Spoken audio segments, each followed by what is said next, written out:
Assalamualaikum warahmatullahi wabarakatuh.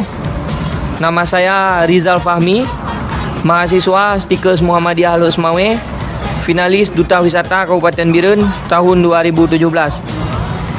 Birun lokasinya sangat strategis yang diapit oleh 3 kabupaten, Kabupaten Aceh Utara, Kabupaten Bener Meriah, dan Kabupaten Pidijaya.